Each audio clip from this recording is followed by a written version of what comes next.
ओम विश्वानुदेव सवितरुदुरितानि परासु यद्भद्रं तन्नयासु। ओम भद्रं कर्णेभिः शृणुयाम देवा भद्रं पश्येमाक्षिभिर्यजत्राः स्थिरैरङ्गैस्तुष्मासुरतनूभिः विषेम देवहितं यदायुः। वेद प्रेम सुधी श्रोताओं, संप्रति हम सब ऋग्वेद के चतुर्थ मंडल के 31वें सूक्त की व्याख्या में प्रवेश करने जा रहे हैं। इस सूक्त में 15 मंत्र संग्रहित हैं। मंत्र दृष्टा ऋषि वामदेव, छंद गायत्री और देवता इंद्र है। इस सूक्त के प्रथम मंत्र का शीर्षक है यज्ञ में इंद्र का आमंत्रण। अब सर्वप्रथम संबंधित मंत्र का सस्वर पाठ हो जाए।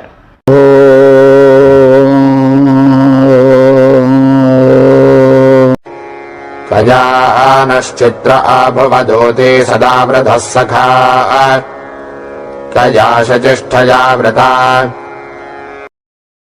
इस प्रथम मंत्र में यज्ञ कर्म में अथवा कर्म क्षेत्र में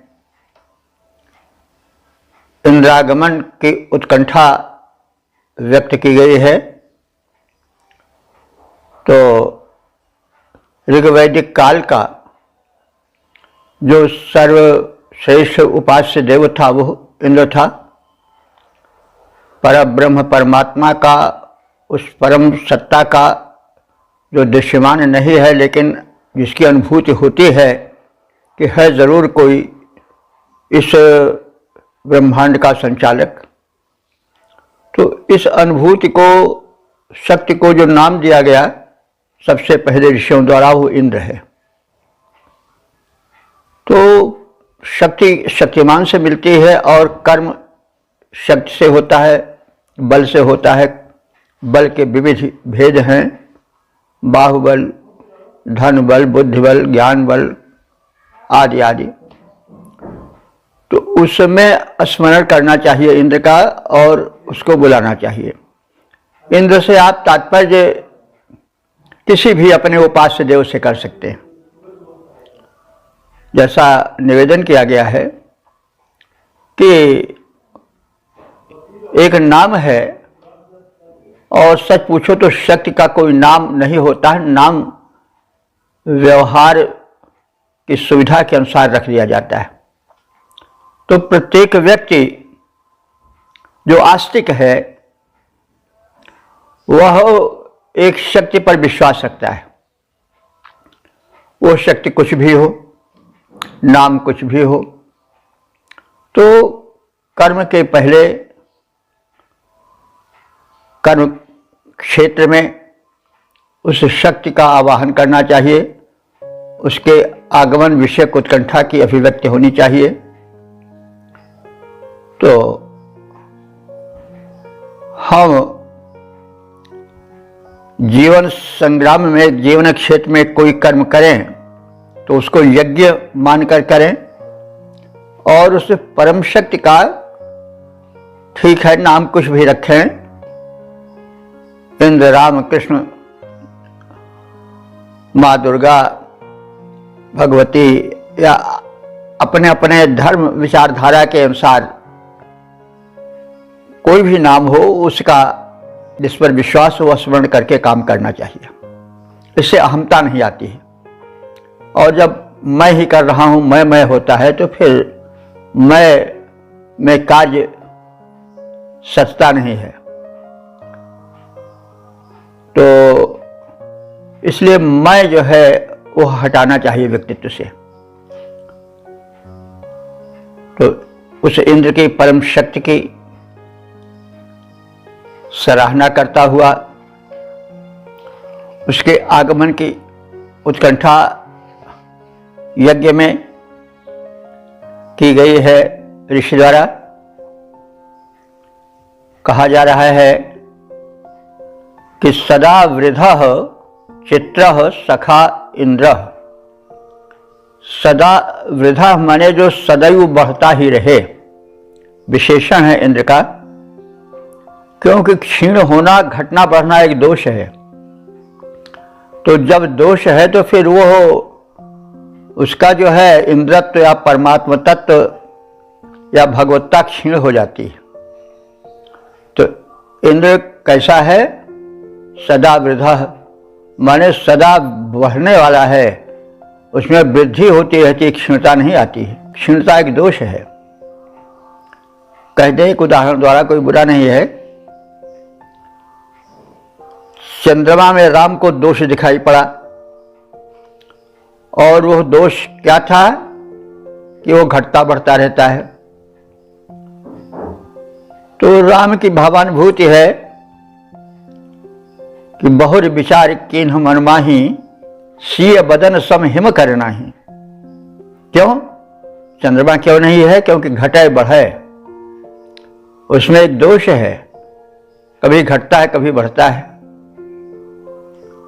तो यह दोष है, घटे बढ़े बिरहिन दुखदाई, ग्रसय राहु पुन संधि पाई, कोक शोक प्रद पंकज द्रोही, अवगुण बहुत चंद्रमा तो ही। तो यानी घटना और बढ़ना एक दोष है, लेकिन जो निर्दोष है, परम शक्तिमान है, यहाँ पर जिसे इंद्र कहा गया है, वो सदा वृद्धा है, उसमें सदैव वृद्धि होती रहती है, क्षीणता नहीं आती है। तो हे सदा वृद्धा इंद्र चित्र सखा, तुम हम सब उपासकों के सशक्त मित्र हो, विलक्षण मित्र हो, पूज्य हो। कया ऊती, किस संरक्षण के साधन के साथ, कया वृता सचेष्टया, किस वर्णीय शक्ति के साथ न आभुवत हमारी तरफ आओगे। माने हम किस साधन का उपयोग करें, किस विधि विधान का उपयोग करें कि तुम हमारे समीप आओ, अपनी शक्तियों के सहित हमारे यज्ञ में सम्मिलित हो। तो वो कौन सा उपाय है जिसके द्वारा आप हमारे पास आ पाओगे? मतलब यह एक उत्कंठा है। तो निरंतर बढ़ते ही रहने वाले प्रगतिशील इंद्रदेव, तुम समर्थ हो और हमारे सखा स्वरूप हो, मित्र हो। जैसे मित्र के कष्टों को नहीं देख पाता है, सदैव उसकी सहायता करता रहता है, वैसे तुम हमारे निकट के सहायक हो, मित्रवत हो। देखिए, हमने देखा है, आप भी सुन रहे होंगे कि वेद में सख्य भाव को प्रधानता दी गई है। वैसे भाव में वैविध्य है, अनेक अनेक भावों से स्तुति की जाती है। कुछ भाव तो विचित्र हैं। कबीरदास जी तो कहते हैं, मैं तो राम का कुत्ता हूं, वो भी एक भाव है। मैं तो कुतवा राम का, मोतिया मेरा नाव, और गले राम की जेवड़ी, जित खींचे तित जाऊं। मैं सुबह से नहीं हूं, हमारी जो रस्सी है, पट्टा जो है, वो आपके हाथों में है। तो कोई कुत्ता कैसा भी हो, लेकिन जब मालिक ले चलता है तो उसके हाथ में उसकी जंजीर रहती है, और जिधर खींचता है उधर कुत्ता जाता है। कुत्ता में स्वामी भक्ति होती है, अपने स्वामी से बड़ा प्रेम करता है। तो इस दृष्टि से कबीर ने कहा कि मैं तो कुतवा राम का, मोतिया मेरा नाव, गले राम की जेवड़ी, जित खींचे तित जाऊं। तो विविध भावों की है, आप सब जानते होंगे, हम बताते भी आते हैं। तो जिस भाव से भी हो, उस परम शक्ति से अपना संबंध जोड़ना चाहिए। तो ही मोहि नातो अनेक, मानिए जो भावे, ज्यों त्यों तुलसी के पालू चरण शरण पावे। तू दयाल दीन हो, तू दयालु दीन हो, तू दानी हो भिखारी हो, प्रसिद्ध पातकी तू पाप पुंजहारी। नाथ तू अनाथ को अनाथ को नमोसो, तात मात स्वामी सखा सब विध हित मेरो। तो तुहि मही नातो अनेक मानी अजु भावे, और ज्यों त्यों तुलसी कृपालु चरण शरण पावे। मौसम दीन न दीन हित तुम समाने रघुवीर। इस प्रकार से जो कुछ मुझको मानो, किसी तरह से हमसे जुड़े रहो, हम तुमसे जुड़े रहें। कांता भाव की, सख्य भाव के अनेक भावों की भक्तियां हैं, तो जिससे उसका सामीप्य हो उस भक्ति से उसे जुड़ना जरूर चाहिए। योग का अर्थ ही है युज, मतलब जुड़ना। संबंध, संबंध का भी अर्थ होता है कि जहां बंधन माने एक मिलने का, अलग ना होने का बंधन जहां हो वही तो संबंध है। और जब बंधन टूट गया तो फिर बिखर गई चीज, टूट गई है माला मोती, बिखर गए, रहकर कुछ दिन साथ न जाने कहाँ गए। तो ऐसा नहीं होना चाहिए। तो संबंध वही है जो प्रेम के बंधन से बंधा रहे, तो वो किसी प्रकार का बंधन हो, हम लोग बंधे रहते हैं, भिन्न भिन्न संबंधों से बंधे रहते हैं और भिन्न भिन्न भावों से जुड़ते रहते हैं। ठीक है, जुड़े रहें बस। भाव कोई भी हो, भाव तो भाव है, बस आवश्यकता है कि ज्यों त्यों तुलसी कृपालु चरण शरण पावे। तो सारे भाव तो वेद में सन्निहित हैं। सख्य भाव का वेदों में प्राधान्य है, क्योंकि मित्र से व्यक्ति खुल करके सब बात कह लेता है। अन्य भाव की भक्तियों में वो बात नहीं रहती है, वो नैकट्य, वो सामीप्य नहीं रहता है। पापा निवारयति योजयते हिताय, गुह्यम च गुहति गुणान प्रकटी करोति, आपदगतम न जहाति ददाति काले, सन्मित लक्षण मिदम ही प्रवदन्ति संतः। तो मैत्री भाव ऋषियों को विशेष प्रसिद्ध है। प्रायः आप देखते होंगे मित्र भाव से जुड़ने की चेष्टा करता है उस परम शक्ति से। तो वही है कि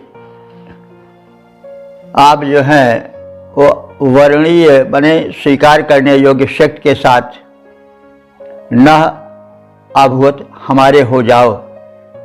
तो वो कब आवेगा?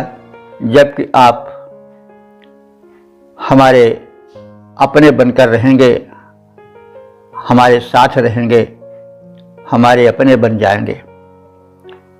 निरंतर बढ़ते ही रहने वाले, क्षीणता के दोष से रहित हे प्रगतिशील इंद्रदेव, तुम समर्थ सखा हो, हमारे मित्र हो।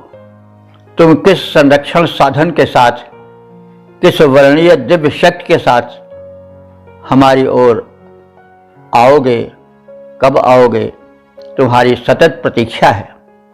हमारे कर्म क्षेत्र में, हमारी यज्ञ भूमि पर आओ।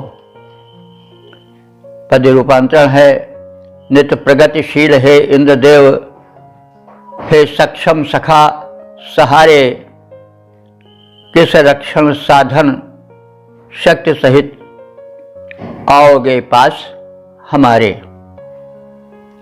ओम वेद प्रेमियों, सुधी श्रोताओं, संप्रति हम सब ऋग्वेद के चतुर्थ मंडल के 31वें सूक्त के दूसरे मंत्र की व्याख्या में प्रवेश करने जा रहे हैं। मंत्र दृष्टा ऋषि वामदेव, देवता इंद्र और छंद गायत्री है। शीर्षक है इंद्र का प्रिय आहार सोम, कब शत्रु धन को अपहृत करके हम सब में वितरण करेगा। यही भाव है। तो अब कथित भाव को भरे हुए मंत्र का सर्वप्रथम सस्वर पाठ हो जाए।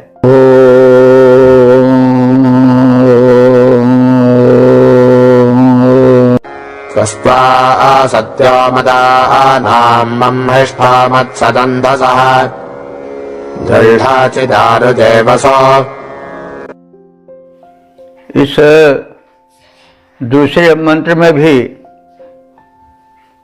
उत्कंठा ही की अभिव्यक्ति है। धन जीवन का एक प्रमुख साधन है। धन वह है जो धन्य कर दे, और धन के बिना जीवन चल नहीं पाता। धन का हम व्यापक अर्थ लें, मात्र मुद्रा या द्रव्य तक ही सीमित न रखें। चाहे जो है वो स्वास्थ्य धन हो, चाहे विद्या धन हो, चाहे बुद्धि धन हो, चाहे पद धन हो, जो भी धन हो वो धन्य ही करता है। तो हमें विविध प्रकार के धनों से भगवान समृद्ध बनाए, समर्थ बनाए, इसका कथन है। लेकिन दुर्भाग्यवश या किन्हीं कारणों से समाज में धनी वर्गों का आधिक्य उन लोगों के मध्य देखा जाता है जो कि सदाचारी कम दुराचारी अधिक होते हैं, जखीरेबाज होते हैं, घूसखोर होते हैं, और धन का अनावश्यक संचय करके लोकहित में नहीं लगाते हैं। धन बुरा नहीं है, धन आवे लेकिन उसका वितरण भी होता चले, लोकहित में लगता चले, तो वो धन्य जो है वो धन धन्य है। लेकिन इसके विपरीत जो धन है वह अशुभ है। तो इस मंत्र में उसी धन की ओर संकेत किया जा रहा है जो कि शत्रुओं के पास है। शत्रुओं का मतलब यह नहीं कि कोई भला आदमी है, हमसे दुश्मनी है तो हमारा शत्रु है, और नहीं। शत्रु का मतलब हुआ जो समाज के शत्रु हैं। भक्त कभी नहीं कहेगा कि हमारे स्वार्थवश जो हमारे शत्रु बन गए हमारे शत्रु हैं। शत्रु का मतलब यहाँ के हुआ समाज के शत्रु। शत्रु की परिभाषा हम जब तक करते रहते हैं, आप सब जानते हैं, जो प्रगति में बाधक हों, सुख में बाधक हों, वे सब शत्रु हैं।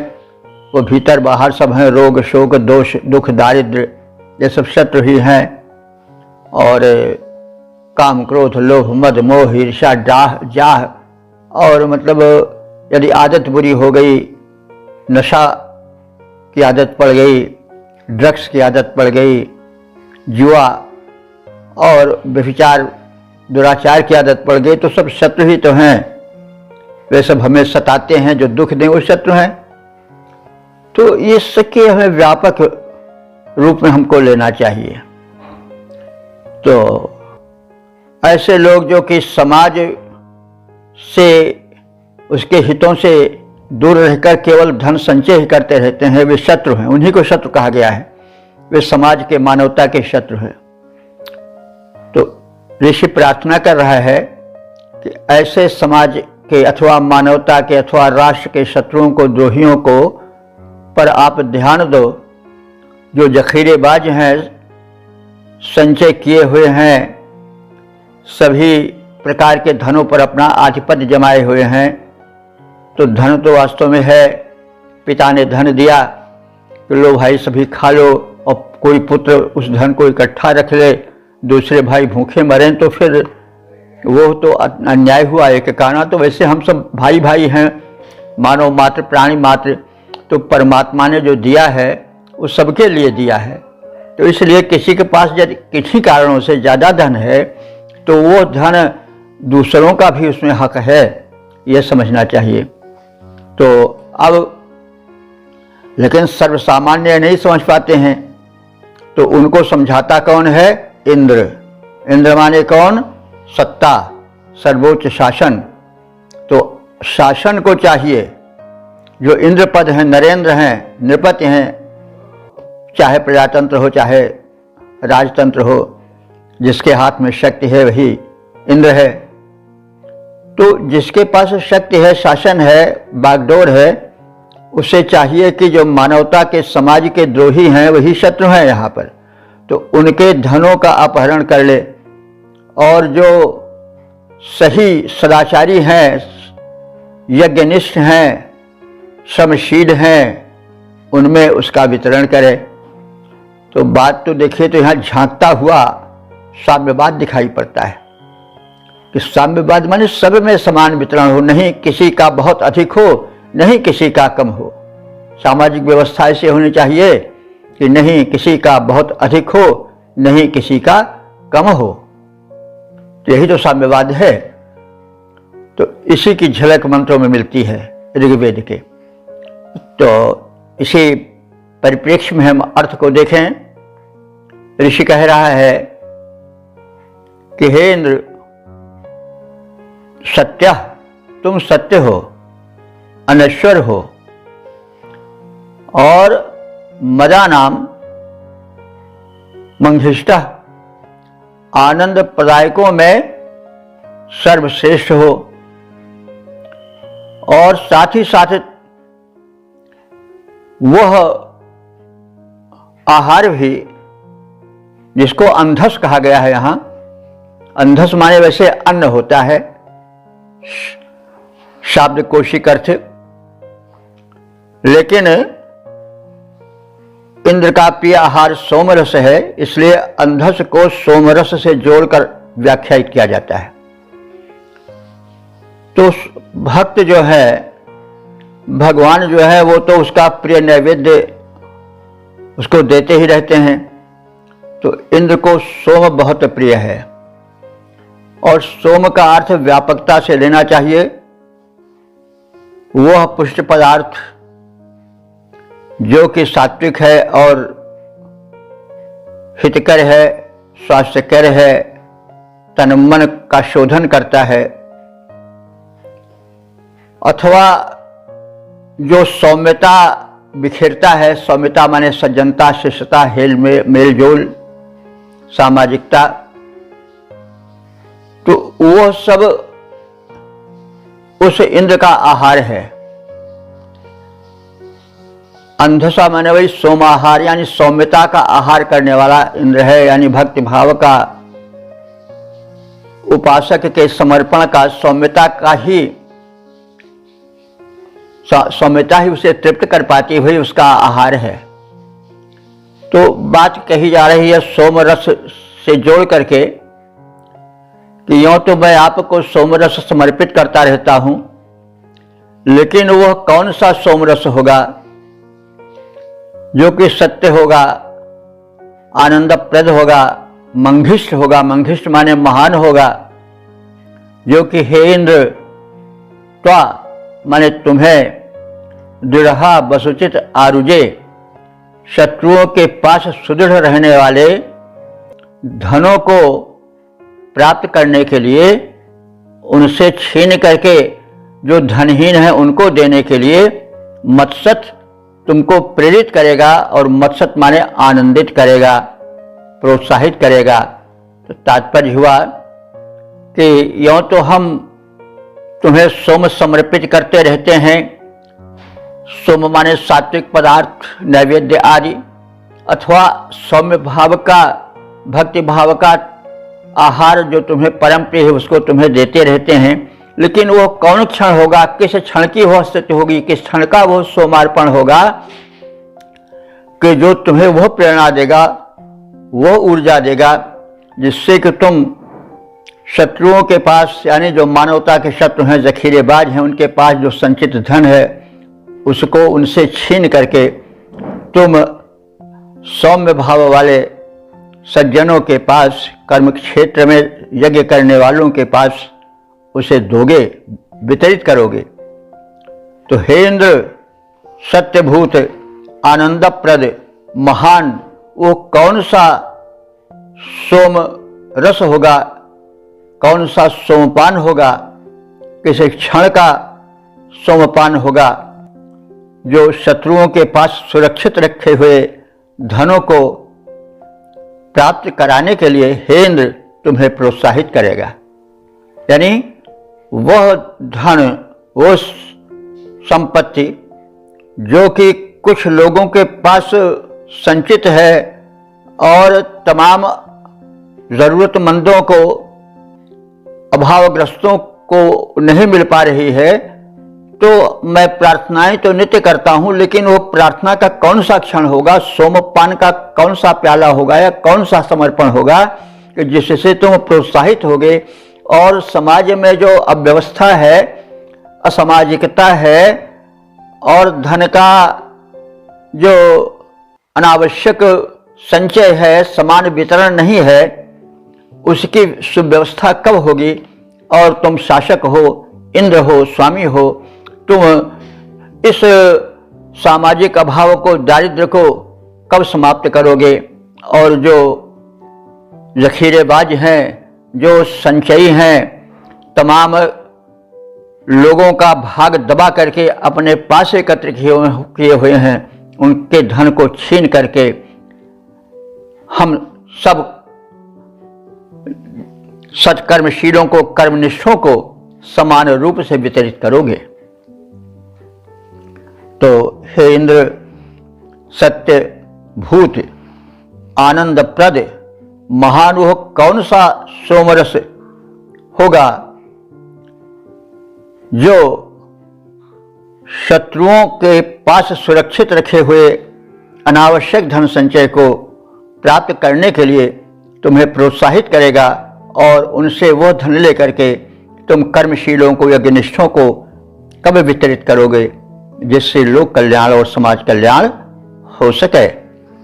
पद्य रूपांतरण है, कौन सा सोमरस, कौन सोमरस सुखद श्रेष्ठ जो सत्य पुष्ट कहलाए, जो अरिवैभव हरण हेतु तुम में उत्साह जगाए। तो इस प्रकार से जो ऋषि है वह उस परम शक्ति इंद्र से प्रार्थना कर रहा है। जो शासक है, इंद्र का अर्थ ही शासक होता है, वो उसकी मानसिकता कब बदलेगी, हमारे प्रार्थना का, हमारे सोमरस पान का कौन सा वो समय होगा जिससे कि इंद्र इस असमान वितरण को समाप्त करेगा और जखीरेबाजों का धन लेकर के जो यज्ञनिष्ठ हैं, जो कर्मशील हैं, जो सात्विक हैं, उनमें वितरण करेगा। ओम वेद प्रेमियों, सुधीर श्रोताओं, संप्रति हम सब ऋग्वेद के चतुर्थ मंडल के 31वें सूक्त के तीसरे मंत्र की व्याख्या में प्रवेश करने जा रहे हैं। मंत्र दृष्टा ऋषि वामदेव, देवता इंद्र, छंद गायत्री है, शीर्षक है इंद्र संरक्षण साधनों समेत उपासक के समीप आए। अब संबंधित मंत्र का सर्वप्रथम सस्वर पाठ हो जाए।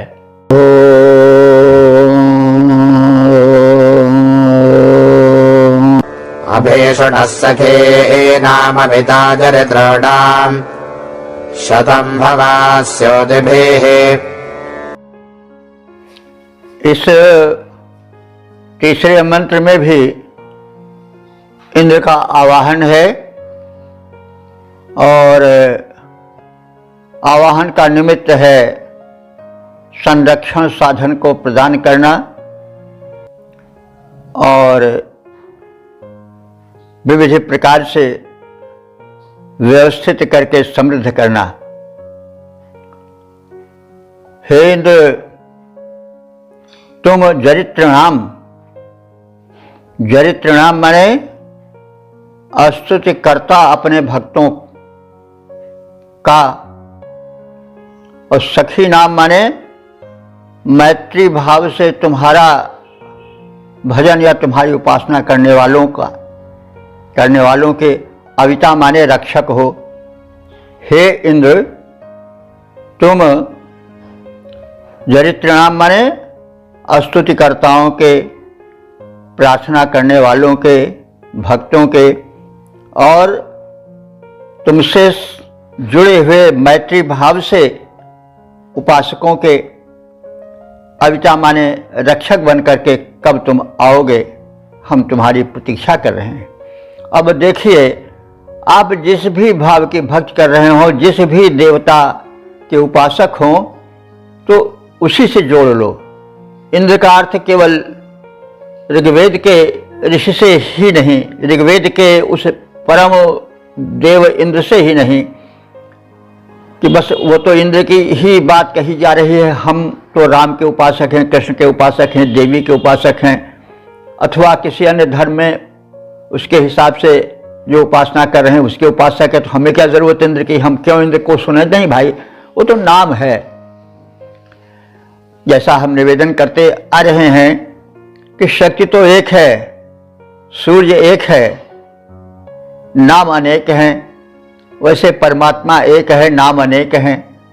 तो जिस भाव से, जिस नाम से तुम उपासना कर रहे हो, वो सब इंद्र ही है।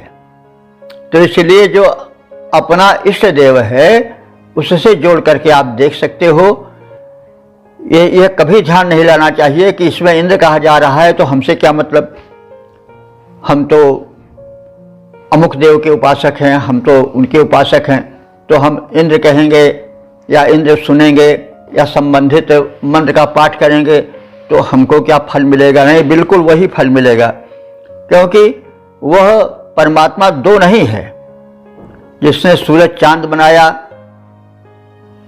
जिसने यह संसार बसाया, वो एक ही है, 2 3 4 5 10 20 नहीं है, नहीं तो फिर झगड़ा हो जाता। अब से हम सब टकरा के कहीं खुदा दौड़ते, कहीं अल्लाह दौड़ते, कहीं इंद्र दौड़ते, कहीं राम दौड़ते, कहीं विष्णु दौड़ते, कहीं देवी जी दौड़ते, कहीं शक्ति दौड़ते, कहीं कोई दौड़ता, तो फिर सब मामला खत्म हो जाता है। अरे सब एक है भैया, माया एक ही है।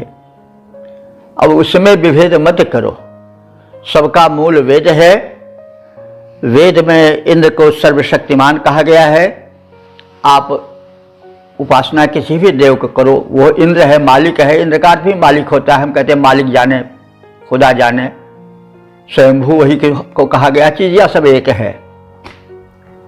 प्यास बुझाता है जल, चाहे उसको जल कहो, चाहे आब कहो, चाहे पानी कहो, चाहे वाटर कहो, कुछ भी कह डालो, लेकिन उसका गुण धर्म तो नहीं समाप्त होगा। अब ये कह करके कि किसी ने हमको वाटर कह के दिया है तो हम नहीं पिएंगे, किसी ने हमको जल कह करके कहा तो हम कैसे, हम तो पानी के उपासक हैं, तो फिर यह बात ठीक नहीं। तो कहने का मतलब यह है कि कहा जा रहा है इंद्र को, लेकिन आप उस शक्ति के प्रति भक्ति रखो, क्योंकि मनुष्य किसी न किसी का स्मरण जरूर करता है। कोई मनुष्य बिना भक्ति के, बिना समर्पण के जीवन में रह नहीं सकता। उस उपासना उसका स्वभाव है। अरे और नहीं तो भाई आप अपने किसी मालिक की, जिसकी सेवा कर रहे हो, जिसकी चाकरी कर रहे हो, जो तुम्हारा अधिकारी है, उसके प्रति तो स्वामी भक्त रहोगे और सबसे अलग रहोगे तो फिर काम ही नहीं बनेगा। तो कहने का मतलब हम किसी को भी अपना माने, उसके प्रति निश्चल भाव से समर्पण रखें और नाम भेद के कारण व्यवहार में भेद न लाएं, यही कहना है। तो हे इंद्र, तुम जरित्र नाम, सखी नाम अविता। जरित्र कहते हैं प्रार्थना करने वाले को, सखी नाम कहते हैं मित्रता को। तो जो तुम्हारी प्रार्थना करते हैं, जो तुमसे मैत्री भाव से भक्ति रखते हैं, उनके तुम अविता हो, उनके तुम रक्षक हो। और शतम ऊत भी सैकड़ों रक्षण साधनों से युक्त होकर, रक्षण साधन तमाम हैं, तो उन तमाम रक्षण साधनों से जिनसे हम सबकी सुरक्षा हो सके, उनसे न अभि शुभावासी, तुम हमारे सम्मुख आओ, हमसे दूर मत रहो, हमारे निकट आओ। और हम भांति भांति से घिरे हुए हैं कष्टों से, शत्रुओं से, संकटों से, उन संकटों से हमारा उद्धार करो। बिल्कुल प्रार्थना जैसे आज होती वैसे है। हमारे शत्रु अनेक हैं, रोग शोक दुख दुख दारिद्र्य, तो सब शत्रुएं तो हैं, तो हम हर तरह से इनसे घिरे हुए हैं। और तुम इन हमारे अनेक घेरा डाले हुए शत्रुओं से हमारी रक्षा करो, हमारा उद्धार करो और हमारे रक्षक बनो, क्योंकि तुम हमारे रक्षक हो। हम तुम्हें अपना रक्षक मानते हैं और सख्य भाव से तुमसे, मैत्री भाव से तुमसे जुड़े हुए हैं। हम तुम्हारे स्तुति करता हैं, तुम्हारी भक्ति भाव से प्रार्थना करने वाले हैं। तुम समस्त अपने संरक्षण साधनों से, धन से, शक्ति से, बल से, जैसे हो सके वैसे हमारे निकट आओ और न अभिशु भवसी, हमारे सम्मुख हमारी रक्षा के लिए उपस्थित हो जाओ। तो हे इंद्र, तुम स्तुतिकर्ताओं के मित्र और संरक्षक हो। तुम सैकड़ों संरक्षण साधनों समेत हमारे समक्ष आओ, हमें बचाओ, हमारी रक्षा करो।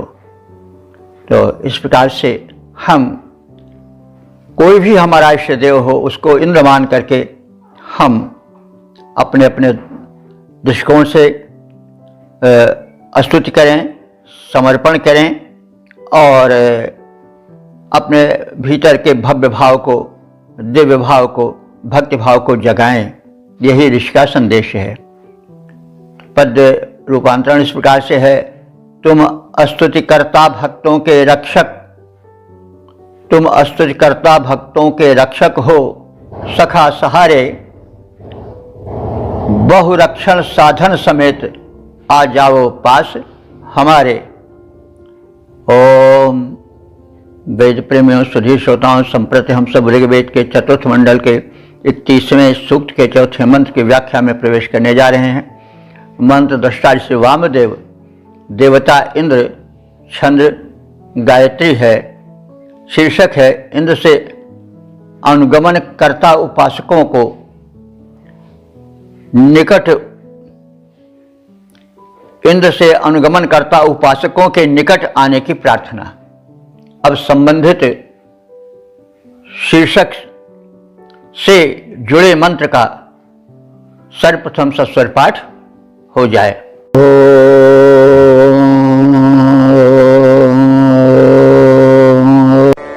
अभेन आववृत्सचक्रन्न वृत्तमर्वतः निजद्भ्यश्चर्षणीनाम्। इस चौथे मंत्र में समर्पण भाव की भक्ति का निदर्शन है, उसकी झलक है। और यह अभिव्यक्ति दी गई है कि हे प्रभुवर, हे इंद्र, हम तुम्हारे सेवक हैं, भक्त हैं और तुम्हारा अनुगमन वैसे करते हैं जैसे रथ में जुते घोड़े का अनुगमन रथ का चक्र करता है। यानी जिस ओर अश्व जाता है उसी ओर रथ का पहिया भी, चक्र भी जाता है। जिस ओर इंजन जाएगा उसी ओर पूरी रेलगाड़ी दौड़ेगी। तो कहने का मतलब यह है ऋषि का कि हे भगवान, हम और हमारी गति तुम ही पर आश्रित है। तुम जिधर चाहते हो हम उधर ही चलते हैं, तुम्हारे भक्त हैं। जिधर चलाओगे, जिधर ले जाओगे उधर जाएंगे। तो इस स्थिति में आप हमारा ध्यान रखो और हमारे संरक्षक बनो। ऋषि कह रहा है कि वृत्तम चक्रम अर्वतः न। वृत्त कहते हैं पहिए को, घेरे को। चक्रम वही चक्का, जैसे चक्का का, रथ के चक्र का घेरा यानी पहिया सीधे कहो, वह अर्वतः, अर्वत कहते हैं घोड़े को। अर्वत माने घोड़ा, नौ माने समान। तो जैसे अश्व के गति के अनुसार ही उसी दिशा में रथ का चक्र जाता है, घूमता है, वैसे ही हम तुम्हारी इच्छानुसार चलते हैं, जीवन बिताते हैं, तुम्हारे निर्देशों का, आदेशों का पालन करते हैं। तो न चर्षणी नाम, तुम हम प्रजाओं की, अपने भक्तों की, चर्षणी कहते हैं प्रजा को। तो इंद्र राजा है तो हम सब उसकी प्रजा है ही। तो न चर्षणी नाम, हम प्रजा स्वरूप मनुष्यों के, अभिमाने और सम्मुख न्यूद भी विवृत्स, न्यूद भी घोड़े को कहते हैं। अब देखिए अर्वत और न्यूद दो पर्यायवाची शब्द हैं, तो न्यूद भी तुम अपने घोड़ों के साथ, अश्वों के साथ विवृत्स, हमारे इस कर्म क्षेत्र में, हमारे जीवन में आओ, हमारे समक्ष आओ, प्रकट हो। तो अर्थ स्पष्ट है कि हे प्रभुवर, हम आपके अनुयायी हैं और जैसा आप ले जाना चाहते हो वैसे चलते हैं। कैसे? जैसे अश्व जिस ओर जाता है, रथ का अश्व जिस ओर रथ को खींच कर जाता है, उसी दिशा में उसका पहिया भी मुड़ता है। जिस ओर इंजन जाता है उसी ओर डिब्बे भी चल पड़ते हैं। तो हम तुम्हारे अनुयायी हैं, तुम्हारी शक्ति के सहारे चलने वाले हैं, तुम पर समर्पित हैं। इसलिए हम प्रजा स्वरूप, प्रजापुत्र का भी अर्थ देता है, प्रजा राजा प्रजा के अर्थ में भी आता है। तो हम मनुष्यगण, तुम्हारे आराधक जो कि तुम्हारी प्रजा हैं, उनकी ओर तुम अपने वाहन से, यानी अपने आगमन साधन से आओ और हमारा संरक्षण करो, हमें बचाओ। बचाना तरह तरह से, हमें संकटों से बचाओ, हमें दुख दारिद्र से बचाओ, हमें रोग शोक से बचाओ, हमें चारों ओर से अपना संरक्षण दो, यह प्रार्थना है।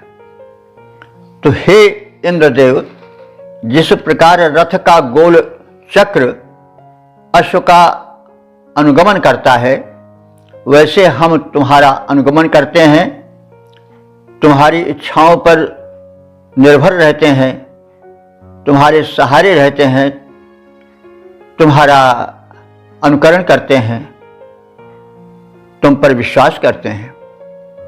हम मनुष्यों की ओर, उनके कल्याणार्थ तुम अपने तीव्रगामी साधन अश्व से शीघ्र ही पधारो, का मतलब हुआ हमारे पास शीघ्रातिशीघ्र आओ। पद रूपांतरण है आओ, अनुगमन तुम्हारा हम सब करते इंद्रदेव वैसे, अनुगमन अश्व का करता है, चलता रथ का पहिया जैसे। वेद प्रेमियों, सुधी श्रोताओं, संप्रति हम सब ऋग्वेद के चतुर्थ मंडल के 31वें सूक्त के 5वें मंत्र की व्याख्या में प्रवेश करने जा रहे हैं। मंत्र दृष्टा ऋषि वामदेव, देवता इंद्र और छंद गायत्री है। शीर्षक है यज्ञ प्रेमी इंद्र। अब संबंधित मंत्र का सर्वप्रथम सस्वर पाठ हो जाए।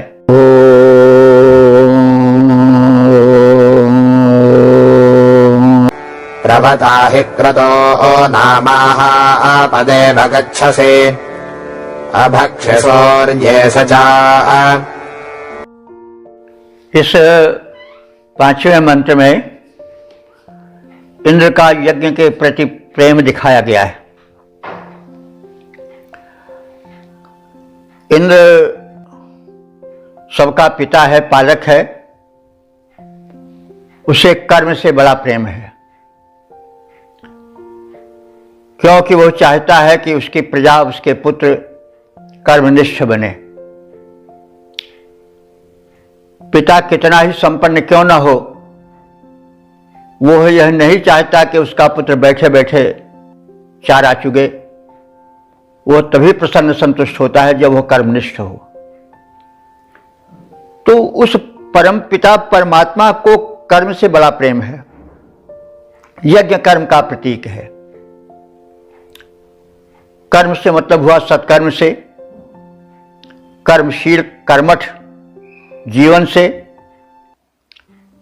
तो जहां उसका आराधक कर्मनिष्ठ होता है, यज्ञ करता है, वहां वह पहुंचता है, पैदल भी पहुंच जाता है, यानी उसको अतीव प्रेम है।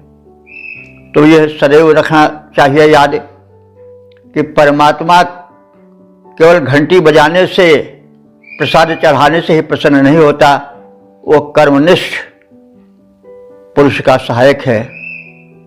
तो इस तथ्य को स्मरण रखना चाहिए एक छोटी सी घटना इसके प्रति याद हमको आ गई। एक सेठ जी थे, संपन्न थे। उनका पुत्र यह सोच करके धन का अपव्यय करता था कि हमारे पिताजी के पास तो अथाह धन है, हमें क्या जरूरत है मेहनत करने की, हम तो ईश्वर साथ पुस्तक खाएंगे।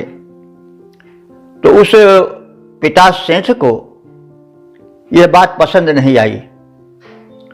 उसने एक दिन पुत्र को रोका और कहा कि भाई देखो, तुमको आज पैसा नहीं मिलेगा, तुम अपने कमाई से अपना जीवन चलाओ।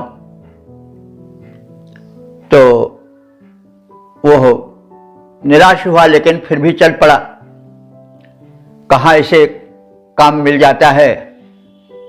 रेलवे स्टेशन पर गया, वहां पर उसने कुलीगिरी की, किसी का सामान ढोया। तो उस समय सस्ती का समय था, 2 रुपए की कीमत बहुत थी। 2 रुपए उसे मिले तो उसने ला करके पिता के हाथों में दिया कि पिता प्रसन्न होगा। तो पिता ने रुखाई दिखाते हुए कहा कि जाओ इस पैसे को कुएं में फेंक दो, हम क्या करें। तो लड़के ने कहा, पिताजी आज तो मेरी गर्दन टूट गई, सामान ढोते ढोते तब 2 रुपए मैं पा सका हूं, और आप कह रहे हो कि इसको कुआं में फेंक दो। तब सेठ ने हंसकर कहा, करे बेटा, आज ख्याल आया कि धन किस परिश्रम से मिलता है। तुम ये किस भूल में बह के फिर रहे थे कि हमारे पास असंख्य धन है। तो धन ऐसे नहीं आता है, धन के जाने में भी विलंब नहीं लगता है, धन के पीछे बड़ा श्रम करना पड़ता है। श्रमशील जीवन बिताओ, कर्मठ जीवन बिताओ, तब तुम्हें जीवन की सच्चाई का पता चलेगा। तो वो इंद्र या परमात्मा या प्रभु हमारा आराध्य है, तो परम शक्ति संपन्न है, उसके खजाने में तो कोई कमी नहीं है। लेकिन फिर भी वो प्रसन्न हम पर कब होगा? हम सब उसके पुत्र हैं, जब स्वयं कर्मठ बनेंगे। क्योंकि आलस्य ही मनुष्याणाम शरीरस्थो महान रिपुः, सबसे बड़ा शत्रु शरीर में बैठा हुआ आलस्य है। तो जो पिता है, शुभकांक्षी है, वो कब चाहेगा कि वो आलस्य को पाले, इसलिए वो कभी कभी उसको कष्ट भी दे देता है कि वो श्रमशील जीवन बितावे। हम अगर श्रमशील नहीं जीवन बितावेंगे तो रोगी बन जाएंगे, दोषी बन जाएंगे, आलसी बन जाएंगे, और क्या क्या विपत्तियां आवेंगी। तो इसलिए परमात्मा चाहता है, इंद्र चाहता है कि कर्मठ बनो। और जो व्यक्ति यज्ञ करता है, तो यहाँ यज्ञ करने का मतलब नहीं है कि ओम दोम स्वाहा करके रह गए। भाई यज्ञ करने पर तो हुआ कि, क्योंकि यज्ञ वही श्रेष्ठतम कर्म, जो उत्तम कर्म है, समाज के हित में किए जाने वाले श्रम हैं, वे सब यज्ञ स्वरूप हैं। तो ऐसा कर्म, ऐसा यज्ञ इंद्र को परम प्रिय है। उसी तात्पर्य को यहाँ पर ऋषि ने व्यक्त किया है कि हे इंद्र, तुम क्रतु नाम पवता, तुम यज्ञ के परम प्रेमी हो और यज्ञस्थल पर पदा एवं गच्छस पैदल ही चल पड़ते हो। कहने का मतलब उससे इतना प्रेम है कि तुम वाहन का सहारा भी नहीं लेते हो। सूर्य सचा, तुम्हारी इस महत्ता को ध्यान में रख करके हम सूर्य के साथ ही साथ अभाक्ष तुम्हारी भी उपासना करते हैं। हे इंद्र, तुम यज्ञों से इतना प्रेम करते हो कि उनमें पैदल ही चले जाते हो। मैं सूर्य के साथ तुम्हारी वंदना करता हूं। तो हे इंद्र यज्ञ प्रेमी, इतने पैदल ही वहां सिधाते हो, पूजता तुम्हें मैं सूर्य संग, अत्यधिक मुझे तुम भाते हो। ओम वेद प्रेमियों, सुधीर श्रोताओं, संप्रति हम सब ऋग्वेद के चतुर्थ मंडल के 31वें सूक्त के 6ठे मंत्र की व्याख्या में प्रवेश करने जा रहे हैं। मंत्र दृष्टा ऋषि वामदेव, देवता इंद्र, छंद गायत्री है, शीर्षक है प्रथम इंद्र की प्रार्थनाएं हो इसका कथन। अब संबंधित मंत्र का सर्वप्रथम सस्वर पाठ हो जाए।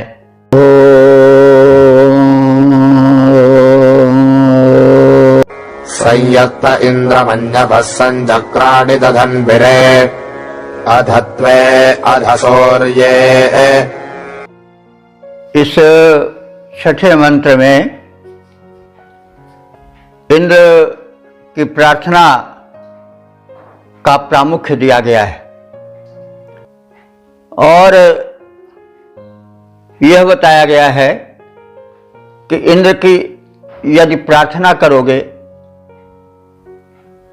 तो उसी में सभी देवों की प्रार्थना आ जाएगी और सब देवों की प्रार्थना करोगे तो भी उसी की प्रार्थना होगी। जैसे कोई टैक्स देता है तो टैक्स राजा को तो नहीं देता है सीधे, टैक्स किसी कर्मचारी को देता है, लेकिन वो शासन में अपने आप पहुंच जाता है। तो अधिकार तो राजा का है उस पर, लेकिन राजा को न देने पर भी वह राजा के पास पहुंच जाता है। तो वैसे किसी भी देव की प्रार्थना हो वो उस परम देव को पहुंच जाती है। सर्व देव नमस्कारः केशवम प्रति गच्छति। तो इस भाव का इसमें प्रकटीकरण किया गया है, झलक दिखाई गई है। तो ऋषि कह रहा है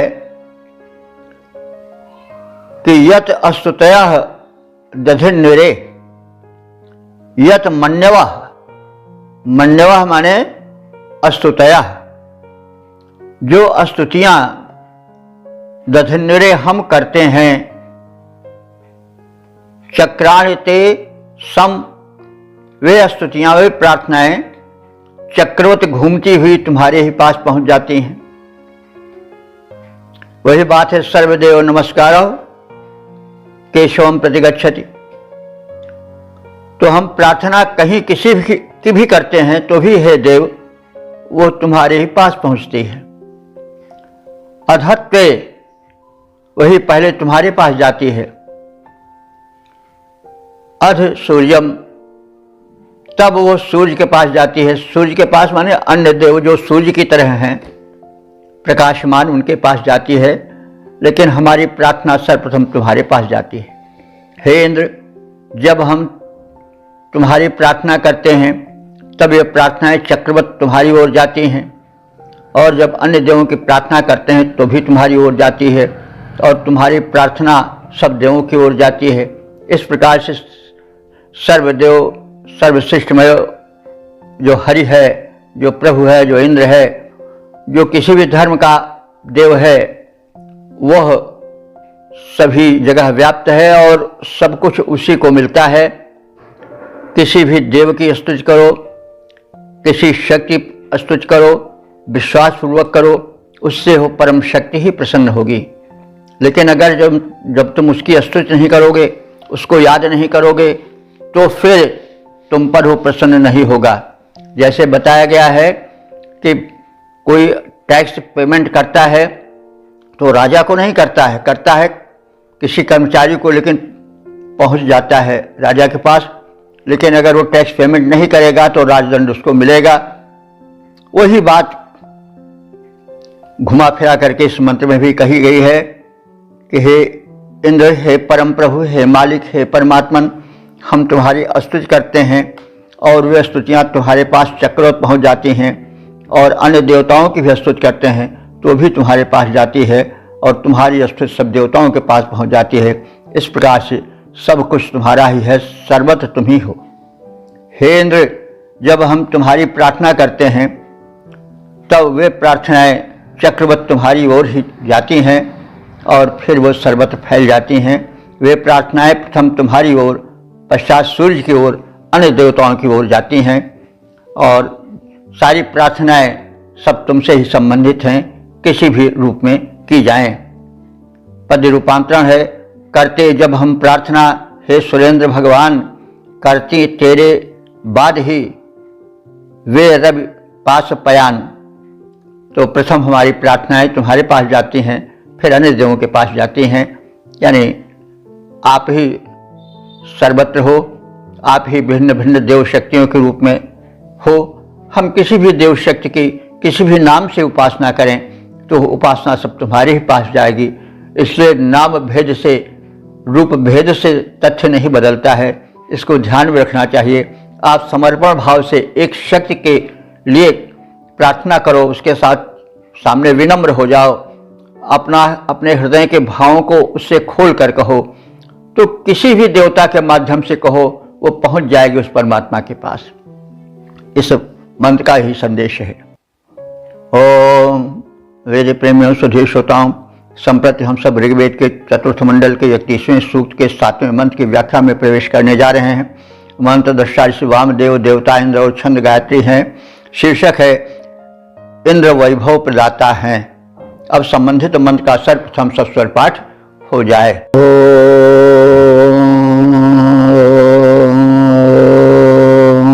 उतस्माहित्वा माहुरन्मघवानं शचेपते दातारमभिदेधजम्।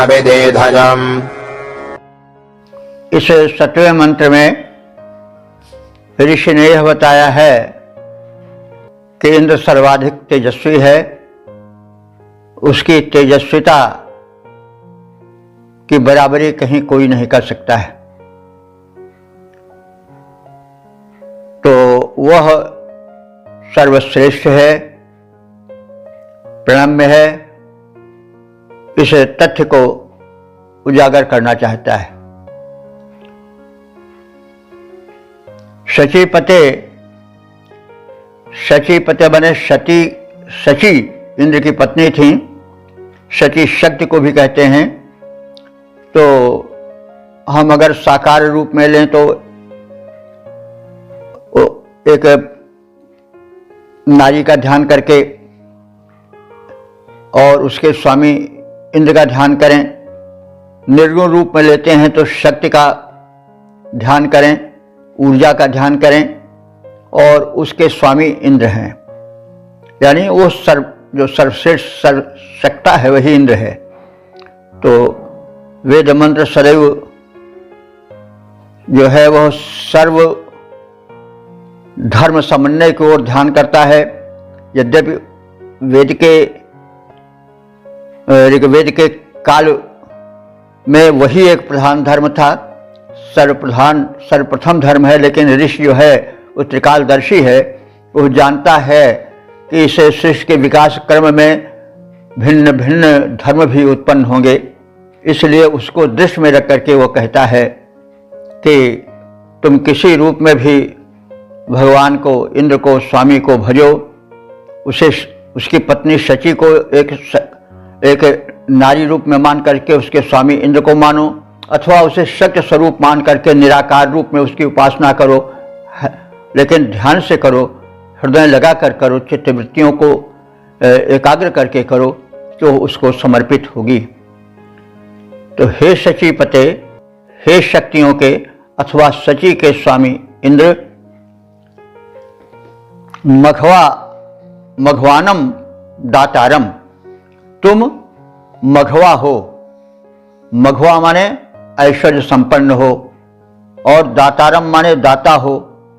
तो तुम मघवानम, तुझ ऐश्वर्य संपन्न को और परम दानी को, ऐश्वर्यशाली को मैं सदैव अपने हृदय से लग करके आराधना करता हूं। अविदीधियुम आहुः इति, क्योंकि तुम अविदीधयुम माने परम तेजस्वी, आहुः माने कहे गए हो। हे इंद्र, हे परमात्मन, ऋषियों ने, विज्ञ पुरुषों ने, महापुरुषों ने यह बताया है कि संसार में तुम्हारा ही तेज फैला हुआ है, तुम सबसे श्रेष्ठ तेजस्वी हो, सभी तेजस्वी शक्तियां तुम ही से तेज पाती हैं, इसलिए मैं तुम्हारा ही प्रथम ध्यान करता हूं। और तुम शक्ति के स्वामी हो। शक्ति का संपूर्ण नियंत्रण तुम्हारे हाथों में है। तुम्हारे ही द्वारा शक्तियां भिन्न भिन्न शक्तिमानों में वितरित की जाती हैं। इसलिए मैं तुम्हें सर्वप्रथम नमन करता हूँ। तो हे सर्वेश्वर, हे परम देव, परमात्मन, परम शक्ति, मैं सर्वप्रथम तुम्हें नमन करता हूँ। तुम शक्ति के स्वामी हो और तुम्हारे द्वारा ही सर्वत्र शक्ति का वितरण होता है और सभी लोग तुम्ही से शक्ति पाकर के शक्तिमान बने हुए हैं। इसलिए मैं तुम्हें नमन करता हूँ। हे शक्तियों के स्वामी इंद्रदेव, तुम ऐश्वर्यशाली हो, परम संपन्न हो, वैभव प्रदाता हो। तुम्हें सभी लोग तेजस्वी कहते हैं और मैं तुम्हारे तेज का नमन करता हूँ, क्योंकि सभी तेजों के तेज तुम ही हो। सभी स्वामियों के स्वामी, सभी दानियों के दानी तुम ही हो।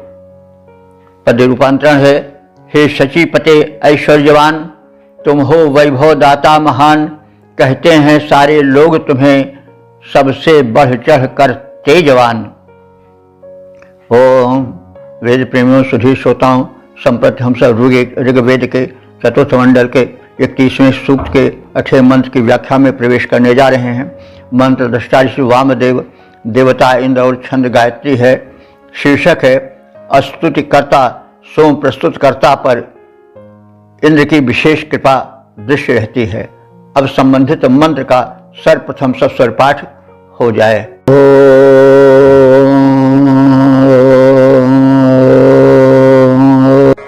उतस्मा सद्य इत्परिशशमानाय सुन्वते पुरोचिन्मंहसे बसो।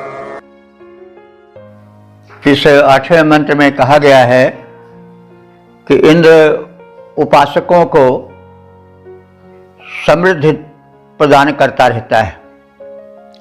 उपासक का अर्थ हुआ कि जो इंद्र के अनुशासन का पालन करता है। मानस में भी तुलसीदास जी ने कहा है कि मेरा परम प्रिय वही है जो मेरा अनुशासन माने, मम अनुशासन माने जोई।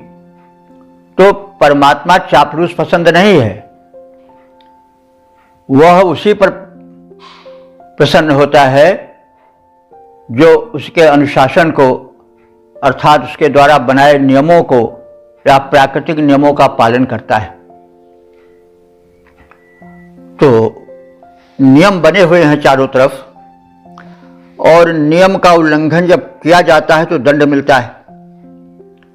वैसे परमात्मा ने भी नियम बनाए हैं, जिसको हम लोग कहते हैं, कभी कभी नेचर कहते हैं, नेचुरोपैथी वाले कहते हैं भाई खाने के, पीने के, सोने के, जगने के और कर्म करने के सबके नियम हैं। और प्रकृति से जुड़ो और प्रकृति के नियमों का पालन करो तो स्वस्थ रहोगे, नहीं पालन करोगे तो दंड मिलेगा। वही बात प्राकारांतर से माने थोड़ा घुमा फिरा करके सभी कहते हैं, तथ्य तो सत्य तो एक ही है। तो जो इंद्र की या शक्तिमान की या शक्ति की पूजा करता है, वह उनकी आज्ञाओं का पालन करता है और उनकी आज्ञाओं को पालन करने वाला ही सुख समृद्धि पाता है, वही भक्त है। तो भक्त से हमें व्यापक अर्थ लेना चाहिए, उपासक से हमें व्यापक अर्थ लेना चाहिए। उपासक का अर्थ यही नहीं केवल स्तोत्र पाठ कर दिया, किसी ग्रंथ का पाठ कर दिए बस हम दोष मुक्त हो गए, ऐसी बात नहीं। उस ग्रंथ में जो लिखा है उसका भी पालन करो। पाठ का अपना महत्व है, लेकिन पूरा लाभ तब मिलेगा जब वो पच जाए। खाओगे तो फायदा तो मिलेगा ही, लेकिन तब तक पूरा फायदा नहीं मिलेगा जब तक वो पचेगा नहीं। वैसे किसी ग्रंथ का, किसी मंत्र का, किसी देवता का प्रार्थना करना अच्छा है, लेकिन प्रार्थना का लाभ पूरा तब मिलेगा, मंत्र का पूरा लाभ तब मिलेगा जब उसके अर्थ का ज्ञान होगा और उसके अनुसार जीवन ढाला जाएगा। ये तो बड़ी स्पष्ट बात है। वही बात यहाँ कही जा रही है कि इंद्र को प्रिय वही है, उसका भक्त वही है जो उसके अनुशासन का पालन करता है। जो नियम प्रकृति ने बनाए हैं खाने के, पीने के, उठने के, बैठने के, वो हम सब देखते हैं, समझते हैं, बूझते हैं, वही नेचुरोपैथी है। आयुर्वेद भी वही कहता है। तो वही परमात्मा के नियम हैं। यह मत भूलो कि परमात्मा केवल प्रार्थना कर देने से प्रसन्न हो जाएगा। प्रार्थना एक साधन है, एक सीढ़ी है, एक सोपान है, लेकिन उसमें प्राणवत्ता तब आती है जब भक्त या आराधक समर्पित भाव से वो प्रार्थना करता है और प्रार्थना के अर्थ को भी समझ करके उसको जीवन में उतारने की चेष्टा करता है। तभी उस प्रार्थना का पूरा फल मिल पाता है। नहीं तो राम नाम सब ही कहे, ठग ठाकुर और चोर, बिना प्रेम रिझे नहीं तुलसी नंद किशोर। तो जो तुलसीदास जी नाम भक्त के परम परायण थे कि नाम किसी तरह से निकल जाए, भाव भाव अनख आलस हूँ सुमिरत ही मंगल दस दिश हूँ, वो भी कहते हैं भाई प्रेम का रहना आवश्यक है। ये तो प्रारंभिक शिक्षा है कि हाँ हाँ राम राम करते रहो। जैसे लड़के तख्ती पर लिखता है तो वो अगर यह कहने लगे कि हम तो फाउंटेन पेन से लिखेंगे, हम तख्ती पर क्यों लिखें, तो भूल होगी। तो ये तो प्रारंभिक बात है कि हाँ हाँ राम राम कहते रहो, लेकिन कहते कहते धीरे से फिर उसका संबंध भी जुड़ता जाता है और फिर वो भक्ति की और ज्ञान की सीढ़ी पर भी चढ़ने लग जाता है। तो प्रारंभिक शिक्षा है कि नाम नाम कहते रहो, लेकिन बस वहीं तक नहीं, आगे भी हमको कदम बढ़ाना चाहिए। तो इन्हीं सब भावों को किसी न किसी माध्यम से, किसी न किसी रूपक से, किसी न किसी रूप में ऋषि भी कह रहा है और सभी लोग कहते हैं। तो कहा जा रहा है कि शशमानाय, शशमानाय कहते हैं स्तुति करने वाले को, और सुनते माने सोम तैयार करने वाले को। सोम आप जानते हैं वह परम प्रिय पेय इंद्र का है, जिससे वह बहुत प्रसन्न होता है। इंद्र को सोम बहुत प्रिय है, लेकिन इसका जो लगा हुआ अर्थ है, संबंधित अर्थ है, सही वो है कि सोम जो है सौम्यता का प्रतीक है। सौम्यता भक्ति, सदाचार, सद्भाव से संबंधित है। तो जो सच्चरित्र होता है, सद्भाव से युक्त होता है, सच्चा होता है, सरल होता है, उसको परमात्मा का परम प्रेम मिलता है, परम कृपा मिलती है। तो वही सुन्नते माने जो सोम निचोड़ता है, कहने का मतलब हुआ जो सौम्य भाव का प्रचार प्रसार करता है, उसकी भूमिका बनाता है। तो सदैव जो है वो मंत्र एक उसको प्रतीकों में प्रकट करता है, लेकिन उस प्रतीक के भीतर जो गिरी छिपी हुई है उससे मतलब होता है। जैसे बादाम है तो बादाम के ऊपर एक बड़ा खोल होता है, कड़ा होता है, तो वो बादाम का जो खोल है वो तो काम नहीं आवेगा, हालांकि उसका भी प्रयोजन है, लेकिन काम कौन आवेगा जब उसके पीछे गिरी है। तो वैसे ही जो प्रतीक हैं, रूपक हैं, अलंकार हैं, वो एक खोल की तरह है कि उसमें सुरक्षित है भाव। लेकिन हम भाव की प्राप्ति और उसकी फल की प्राप्ति तभी कर पाएंगे जब हम उसको पचा पावें, उसको हम उदरस्थ करें, उसको हृदयस्थ करें। तो इस रूप में समझना चाहिए। तो सोम इंद्र को प्रिय है, इसका मतलब नहीं कोई ऐसा पदार्थ है जो इंद्र को पिला दो बस खुश हो जाएगा, उसके बाद चाहे डाका डालो, चाहे चोरी करो, चाहे डकैती करो, चाहे व्यभिचार करो, चाहे अत्याचार करो। नहीं, यह कभी नहीं, ये तो भूल है, इस पर तो दंड मिलेगा। तो वही सोमपान का मतलब हुआ कि आप उसको पौष्टिक पदार्थ दो, चढ़ाओ नैवेद्य रूप में और उसका स्वयं सेवन करो। यह तो उसका एक सामान्य अर्थ है। लेकिन जो उसका भीतरी अर्थ है कि आप सोम माने चंद्रमा भी होता है, सोम माने अमृत भी होता है, सोम माने सौम्यता भी होता है। आप जीवन को मधुमय बना दो, अमृतमय बना दो, स्वयं अमर रहो, दूसरे भी उसका लाभ उठावें। यह उसका जो है मूल संदेश है। अब यह सब धर्म वालों के लिए है। यह संदेश जो है वो भाषा में अलग अलग बंधे होने के कारण उसका अर्थ नहीं भिन्न होता है। अर्थ तो वही रहता है, भाषा भिन्न हो जाती है, लेकिन भाव एक ही रहता है। तो वही यहाँ इंद्र के माध्यम से कहा जा रहा है, सोम के माध्यम से कहा जा रहा है, लेकिन वो उसका सीधा अर्थ जाकर के यह होगा तो तुम सौम्य भाव, भक्ति भाव, भ्रातृत्व भाव और मैत्री भाव चारों ओर प्रसार करो और प्रार्थना करो सच्चे हृदय से। तो ऐसा यजमान, ऐसा प्रार्थी इंद्र को परम प्रिय है। भाव यह है, और इसको कहा जा रहा है कि शशमानाय सुन्वते, वह यजमान जो स्तुति करने वाला है और सोमरस तैयार करने वाला है, इंद्र को सोमरस समर्पित करने वाला है, वह इंद्र को परम प्रिय है।